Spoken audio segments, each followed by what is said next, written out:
चीज का जो कि फंक्शन में आपके पास नहीं था, वो आपके पास स्टोर प्रोसीजर में है। जो लोग सी लैंग्वेज में तो हम लोग ये नहीं देखे हैं, बट सी शार्प वगैरह जो कर चुके हैं, वो लोग सब लोगों को इसके बारे में पता है। आउट पैरामीटर, आप जो भी वैल्यू आप आउटपुट पैरामीटर में दीजिएगा, जहां पे भी आप उसको कॉल कीजिएगा उस स्टोर प्रोसीजर में, उस स्टोर प्रोसीजर को जहां भी कॉल कीजिएगा वहां पे उस वेरिएबल को आप यूज कर सकते हैं, राइट, एज आउट पैरामीटर।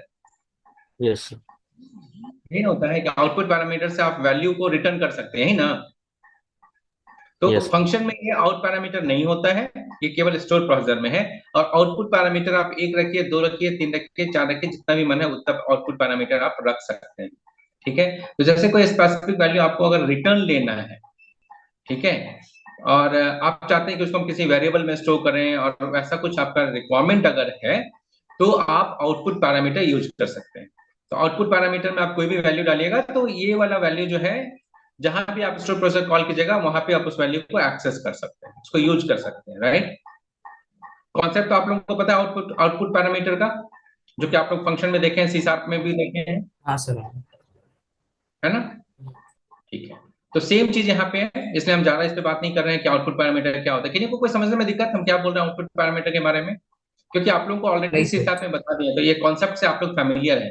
यहाँ पे केवल हम आपको ये बता रहे हैं कि यहाँ पे करना कैसे है, बाकी concept is same.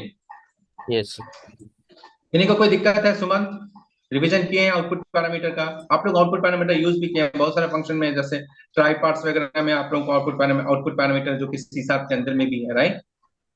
Yes sir. तो आउटपुट वही वाला है, यहाँ पे भी है। फिर आपका राइट करने के लिए होता है, मतलब वैल्यू रिटर्न करने के लिए होता है। जो वैल्यू आप इसमें डालिएगा एट द रेट ड्यूरेशन में, वो आप कहीं ना कहीं पे जाके, जहां पे भी आप स्टोर प्रोसेसर को कॉल कीजिएगा वहां पे आप यूज कर सकते हैं। ठीक है, कोई दिक्कत? नहीं सर। चलिए, ठीक।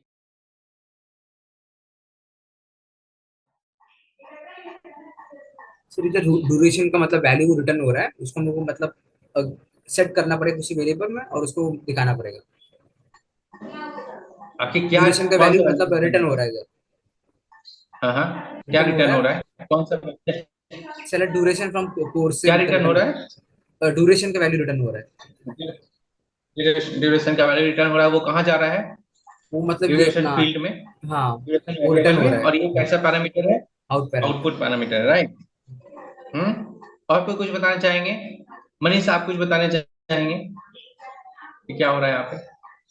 यहाँ पे इन पैरामीटर क्या है? देखिए, बाय डिफॉल्ट जो है पैरामीटर इन होता है, तो उसमें इन लिखने की जरूरत नहीं होती है। ठीक है। Yes sir. अगर आप कोई ओरेकल में जाएंगे तो वहाँ पे इन आउट और एक पैरामीटर होता है इन आउट। तो वहाँ पे तीन तरह का होता है, यहाँ पे आपका इन या आउट, थोड़ा बहुत चेंज हो सकता है, बट इट्स ओके। देखना ये है कि यहाँ पे जो भी आप क्वेरी लिख रहे हैं उससे एक ही वैल्यू आना चाहिए, क्योंकि ये जो वेरिएबल है वो एक ही वैल्यू स्टोर कर पाएगा ना, है कि नहीं। Yes sir. वेरिएबल एक वैल्यू स्टोर कर पा रहा है, तो यहाँ पे जो भी क्वेरी लिखेंगे वहां पे हमको ध्यान रखना है कि वो एक ही वैल्यू रिटर्न करे। एक से ज्यादा रिटर्न कीजिएगा तो कुछ ना कुछ एरर आएगा कि भाई ये वेरिएबल एक से ज्यादा वैल्यू होल्ड नहीं कर सकता, या ऐसा कुछ, राइट। यस। तो अगर हमको इसको रन करना पड़े, तो यहाँ पे हम लोग क्या कर रहे हैं, एक वेरिएबल डिक्लेयर किए हैं, कोर्स ड्यूरेशन 90 टाइप का। ठीक है। उसके बाद हम लोग इस स्टोर प्रोसीजर को कॉल कर रहे हैं, बोल रहे हैं बीसीए का हमको कोर्स ड्यूरेशन चाहिए, राइट। ये कोर्स ड्यूरेशन मेरे पास वेरिएबल है, क्योंकि ये आउट पैरामीटर है, तो आउटपुट पैरामीटर में अगर कोई वेरिएबल अगर आप यूज कर रहे हैं तो वेरिएबल आपके पास होना चाहिए, राइट, क्योंकि उसमें वैल्यू आना है ना। Yes sir. यही आपको सी शार्प में भी बताया गया है कि अगर आउटपुट पैरामीटर में कोई वेरिएबल आप डाल दें तो वेरिएबल आपके पास एडजस्ट करना चाहिए, राइट। Yes sir. ठीक है। और उसके बाद द कोर्स नेम इज, और यहाँ पे जस्ट हम केवल रन करके देख लिए कि भाई हमारे पास ये वैल्यू आएगा, कहाँ पे आएगा वैल्यू, तो वो वैल्यू आएगा कोर्स ड्यूरेशन वेरिएबल में। तो उसको हम लोग कुछ ना कुछ करेंगे ना, तो यहाँ पे हम जस्ट केवल प्रिंट करके दिखा दें कि वेरिएबल में वैल्यू कुछ आया है। ठीक है। Yes sir. हेलो। ठीक है। आपका नॉर्मल जो यूज कोर्स होगा कुछ और भी हो सकता है। एक बार हम इसको पहले क्रिएट करते हैं, तो ये क्रिएट हो गया, राइट, और इसको अब हम लोग कॉल कर रहे हैं।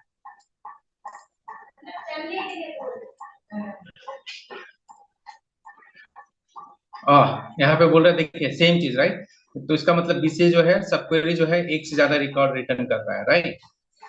तो यहाँ पे ये काम नहीं करेगा, क्योंकि बीसीए जो है एक से ज्यादा है मेरे पास। अगर आपको याद होगा तो हम लोग ऑनलाइन ऑफलाइन दो तरह का बीसीए बनाए, राइट। कोर्स आईडी अलग अलग है, लेकिन कोर्स का नाम एक हम लोग शायद दिए, उसको देख लेते हैं। तो हम लोग इसको थोड़ा सा चेंज कर लेंगे।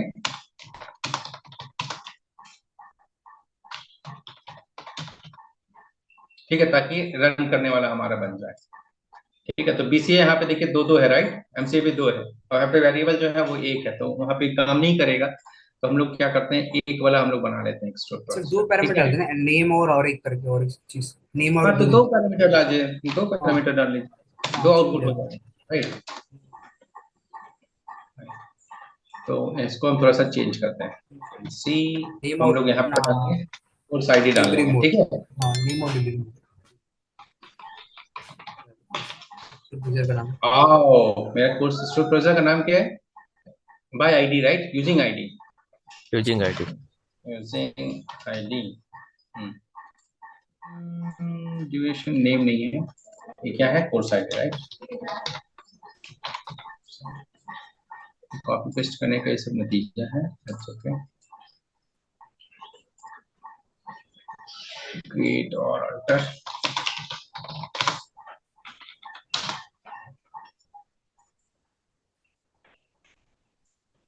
ठीक है, रिटर्न करते हैं इसको।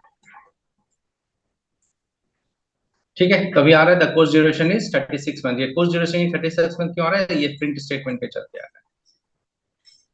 ठीक, राइट। तो ये हो गया आपका रन करने का तरीका। फाइन, ये अब हम आपको ये दे रहे हैं, आप लोग भी अपने पास ये रन करके एक बार देख लीजिए।